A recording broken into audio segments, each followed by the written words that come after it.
Hello, hello.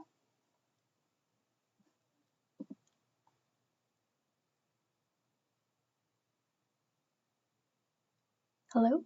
Okay, I just wanted to make sure that everyone was here. But hi, my name is Noelle.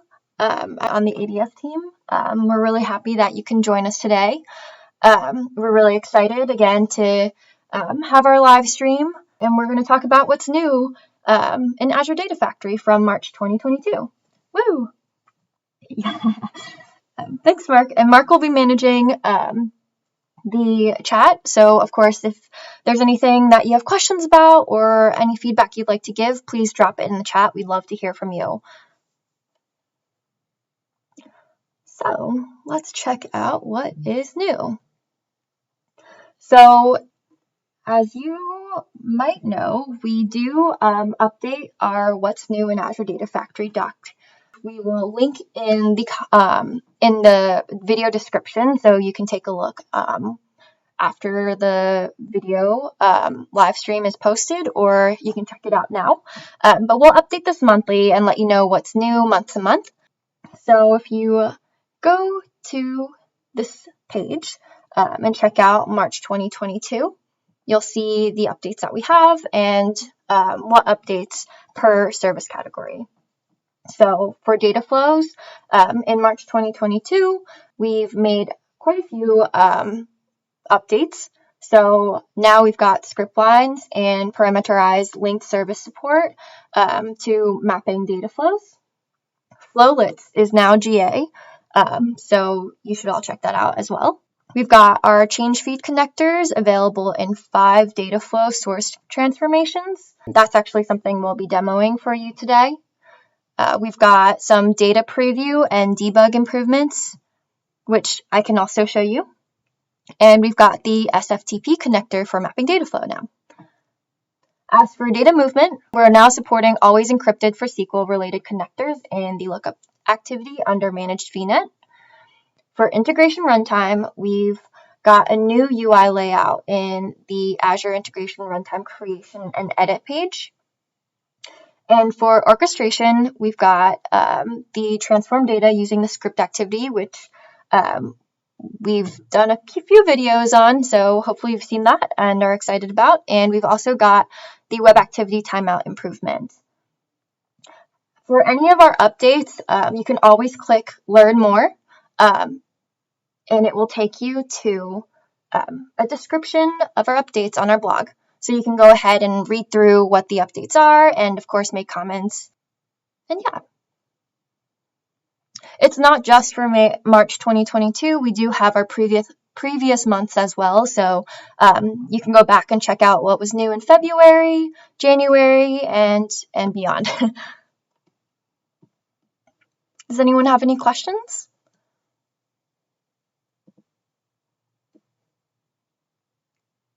Okay. Now I guess we can get to the demos. Woo! So as I was saying earlier, the change feed connectors are now available in 5 data flow source transformations. So I'm actually going to be showing you how easy it would be to do it for 3 of them. So what I've got here on the screen is a data flow with a source to storage. Got this kind of already set up for you already, but I've got a CSV file. And in data preview, you can see that I've got a whole bunch of books listed in here. So I've got the name, the titles, we've got the author, user rating, reviews, etc. And I'm just doing a few transformations on this, filtering for genre and year, selecting which columns I want, and adding when I've updated this. And so in my sync, I'm writing to SQL, and I'm hoping that it'll give me only, or I know it's only going to give me the results I want. So books that are written 2020 and to now. So as you can see, I've got, starting from 2020, all these books. Some of the data preview updates are that you can sort your columns now. So if I wanted to, I can actually reverse this and see all the books from the latest books instead of from the beginning. So I can see all my 2022 books. You can also do it for like names in alphabetical order. But yeah, just a cool way. And of course, if you wanted to export this as a CSV, you could totally do that as well, which is also something that's new. So in order the change data capture feature in settings of your source, what you can do is check the source settings, go to source options, and all you have to do is click this little button here, which is enable change data capture. And once you do that, what it'll do is it'll only read new data since the previous run. So if I go to my pipeline,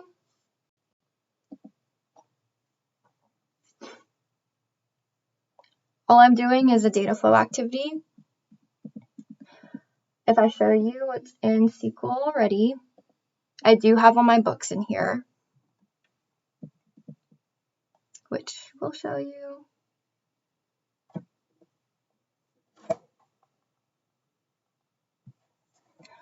And I'm going to go into my storage account, and I'm actually going to upload an additional document.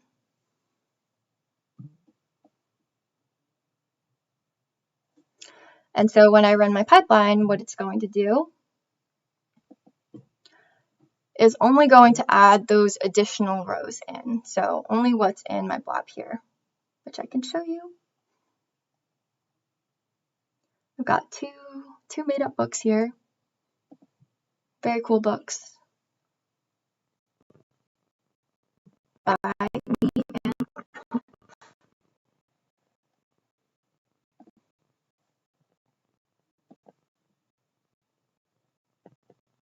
and you can take a look at the input, the output,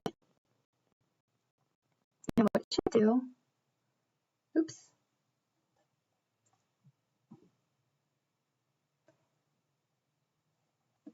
Let me just rerun this.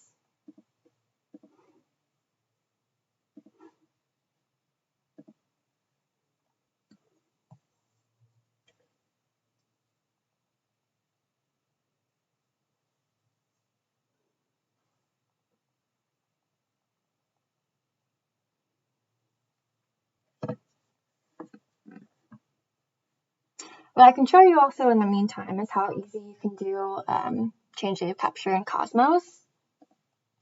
Of course, if you set up your source and you've got your Cosmos data set, under source options, of course, you've got a setting called change feed. And what you can also do here is just click it.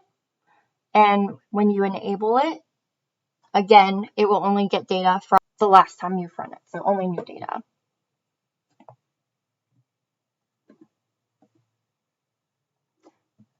The same works for SQL, for blob storage and ADLS Gen 1. What I was doing earlier was ADLS Gen 2. And SQL is a little bit different, but when you set up your source and you have your source options, you can enable an incremental extract. What you will have to do is you'll have to set the date column. So that's what it will use to decide what is new and what has already been run. And you can click on which column it is that worked for you, or your date column, sorry. So for me, I've got a little bit of a movie source.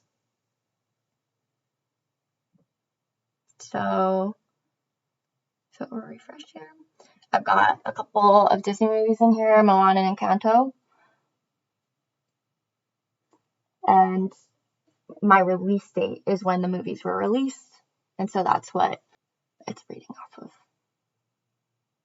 And so if I were to add an additional movie with a newer release date, then it would write that into my sync.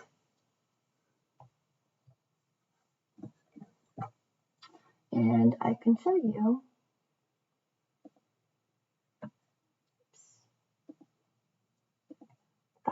this new movie in here.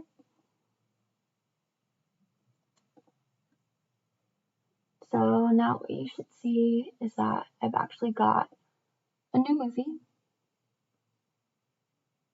Oops. Refresh.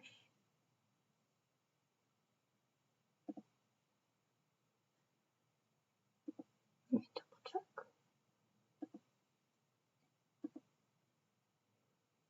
Yep, got Turning Red in here.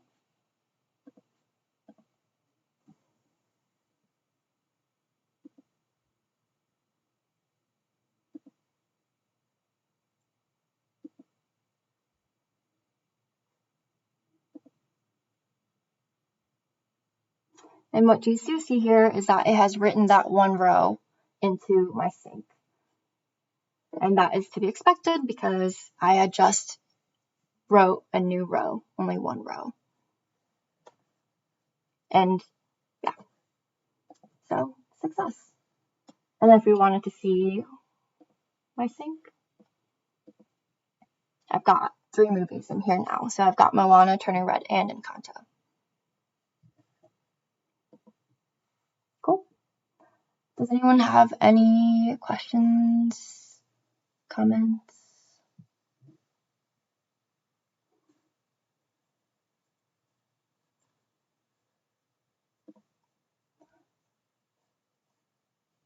Okay. What I can do now is actually bring on a surprise. We've got our team member, Abhishek Narain, here with us today. Abhishek is actually going to be showing you some really cool features with CI/CD in Azure Data Factory. So without further ado, let me bring Abhishek in. Give me 1 second to pull him up.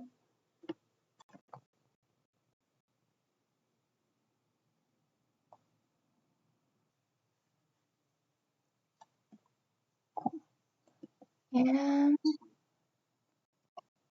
And so let's get started. Hope you can see my screen shared. So I'll give it a few seconds for, yeah, I'll just give a few seconds maybe.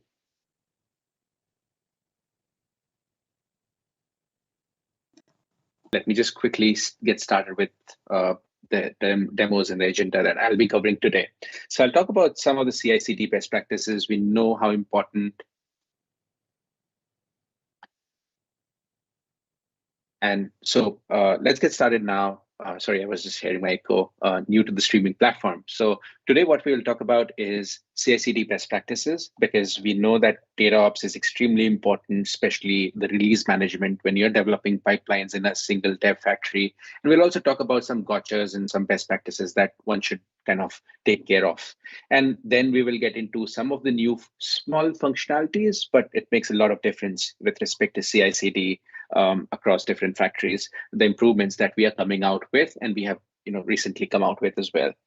So quick thing, there are 2 ways of deploying factories or artifacts from one factory to the other factory. And the first way was you click on the manual publish button in the UI, something of this sort, where in your environments, you would have a publish button, even though while you work on your dev branches, you can go click on this publish button. What this does is it basically publishes the code in the live mode. There's something like switch to the live mode. What live mode means is this is the code which is actually running in this particular data factory environment. It's not in your branches anymore. It has been deployed in this particular factory. And so this was a way where you manually had to click on the publish button to deploy it in the same factory. And the feedback from customers was it's not totally automated, right? Like that's not the true principles of CI/CD. So what we did is we fixed that part and we created the second mechanisms, which means that you can now do CI/CD in an automated fashion. And this was released some time back, so it's not new, but I just want to kind of quickly touch upon that as well. In the new one, you don't need this manual step anymore of the publish in the ADF UI button for for pushing the code even in the dev environment. So even for the dev environment, you can automate it so that when the engineers are ready with the code from their branches, they merge the code into the main branch or the collaboration branch. And then once they do the PR and that gets approved, it automatically starts to get pushed into different environment, including the dev environment. And that is real automated CI/CD. And so that's what we did in this step. In this step, we just needed one extra thing. How you deploy this code is using a node package, NPM module, which we created, and it's hosted out there. It's called as Azure Data Factory Utilities. It has about 12,000 already usage on a weekly basis. So it's pretty heavily used, and we keep fixing more functionalities into this. And if you want to do automated deployments, either using Azure release pipelines or using GitHub Actions, this package is something that would be very, very helpful. And this package basically does all what the UI does. So it basically is able to validate your ARM template, whether your ARM template is complete or incomplete. If there's anything missing, it's going to throw an error. It does all the validation logic. So it does everything that the UI publish button does, and then it generates an ARM template for you, which can be used to deploy in your dev, QA, and prod in different environments and so on. So that's the difference with the NPM package. So you actually have a build step now, and all the instructions on configuring that is written down here step by step. What configurations that you need to run with a sample YAML file with the scripts. All of them are kind of documented here. Please feel free to use them. If you have any issues, do leave a comment on the talk, and we'll be updating any of these scripts over time. And then let's get started now, and let's talk about 3 common functionalities. And before we get there, some of the best practices, because we often miss the best practices while doing CI/CD. It's one thing is we still need pre and post deployment scripts. And why we need pre and post deployment scripts is because for deploying triggers from one environment to the other, if your triggers are turned on, since the trigger are stateful resources, what can happen is your deployments can fail. So the recommendation is to turn off your triggers and then turn it back on after the deployment is complete. And that's where the post deployment scripts come in. It's the samples are uploaded in our docs. You can reference them to kind of do this whole automation.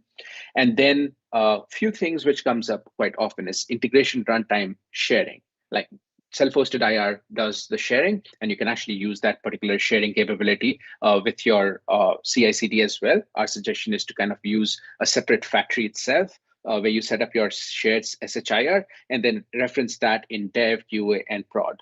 Use the same IR so that you don't have to worry about parameterization, changing the IR configurations, and so on. And then we have managed private endpoints supported as part of PE as well. And you don't have to worry about it as long as the payload of the private endpoint does not change. If it changes, it'll kind of fail your deployments. So be careful about that. Typically, this is an infra artifact and shouldn't change, and which means that it'll still be there in the payload, but it won't have any problems.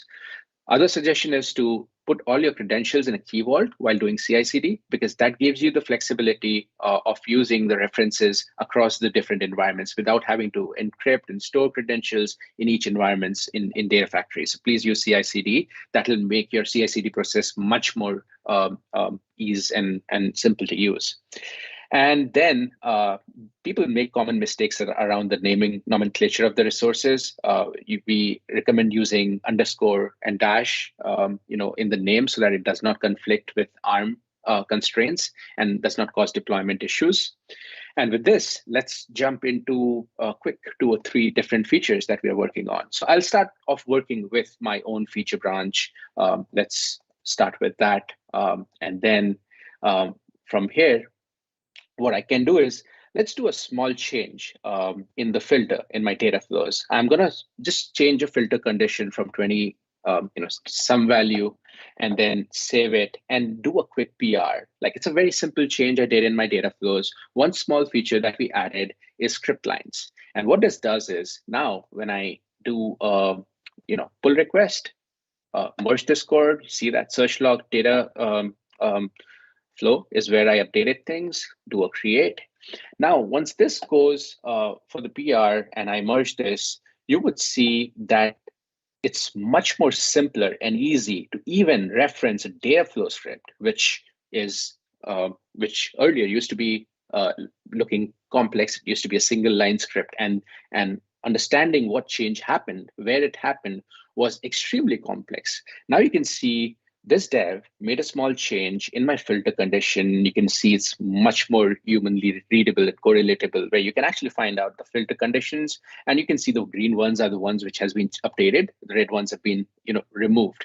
And this gives you a very easy review experience when you're especially doing a CI/CD, merging codes, especially the data flow codes, because these are not typically the JSON, and hence we actually made sure that you can review these pieces of code. All the changes that you visually do on data flows can be reviewed with the people who are actually merging this PR and making sure you don't run into issues later. And let's go ahead and complete that. That's all great. That was one feature that I wanted to show. The second feature that we are working on, and it's in preview right now, is selective deployments. And the problem that it solves is when you're deploying these codes, there are a few artifacts, as we talked about triggers. Triggers needs to be turned off, it needs to be turned on.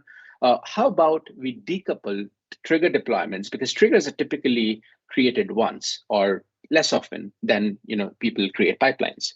And there could also be scenarios where you have folders like having pipelines which are test pipelines. These are not pipelines which are in a ready state to be deployed. This is some feedback that we have heard from customers as well. And so how we wanted to fix that approach is by creating certain configurations. I can go ahead and use just for this demonstration main, that's fine.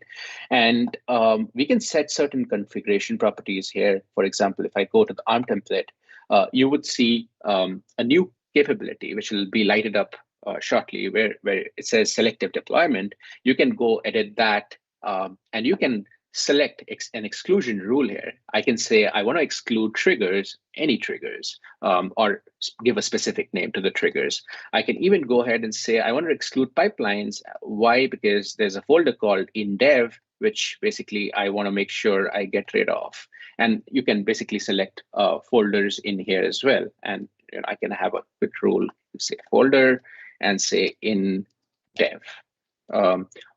What this would do is it'll let me know that there are 5 artifacts which have been excluded, basically that folder, and I can click on apply. I can probably add the trigger rules back in, say star, some UI glitch, but that's fine. And I can click on apply.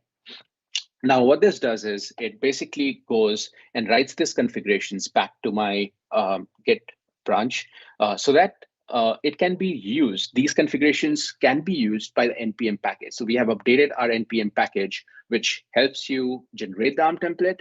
And based on these configurations, now it's going to generate an ARM template excluding these files. This helps a lot because what this will do is it'll not deploy these pipelines in the downstream environment. And similarly, if you have a trigger rule on, it'll make sure that those specific triggers are not deployed in the downstream environments as well. And so now if I go back and go to my ADO repo and quickly check through a few of the things over there, let me go back into the repo, just quickly glancing through the code, the files. You will see there's a new config.json generated here. And when I click on it, it basically contains all the things that we configured using the UI, exclude from ARM. And it says trigger.star. So it'll basically exclude all the triggers. And then it generates a folder. Once I generate that, it would basically generate a folder in here, which would be called as excluded templates. And let me do that, quick publish.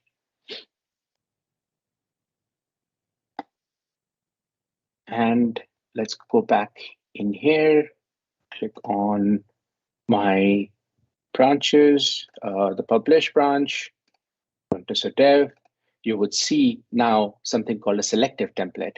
And this selective template is the template which contains all the resources minus those which you excluded in the list. And this is just an ARM template, so you can actually manually take this and deploy it. Why would you do manual when you have the NPM package, or when you can build a release pipeline, which can release this ARM template into another environment? So this is one mechanism on how you can get rid of deploying those artifacts which are not often deployed. But be sure that you have to make sure that the dependencies are available in the downstream environments as well, which means this trigger needs to be deployed by some other means, either using PowerShell or manually, or through some means it needs to be deployed in the other environment as well. So just keep that in mind. But otherwise, it helps you pretty much work around these situations where you had to turn off triggers or you were not controlling a particular artifact.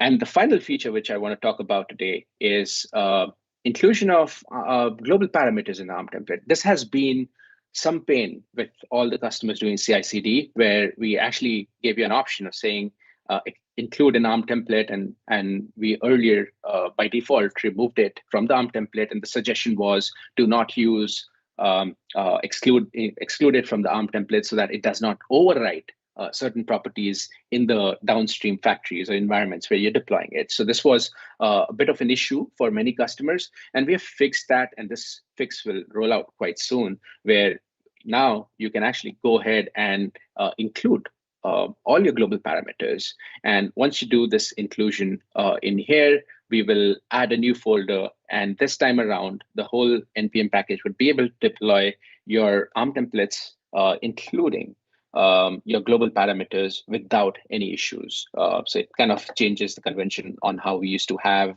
our ARM templates, and we created a property of a folder called global parameters, and we put the global parameters inside that folder rather than having it inside the ARM template. So this helps us kind of deploy the global parameters without breaking cross-environment deployments.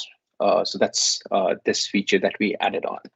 So with this, pretty much all my CI pipelines would be firing at the same time when I'm actually merging the codes, and I can actually see all of them are queued up. The number of times I'm actually saving it into my main. It's automated, so it's actually taking that code, deploying it into dev, and then deploying it into prod. So here's my process, which is kind of triggered and going on right now.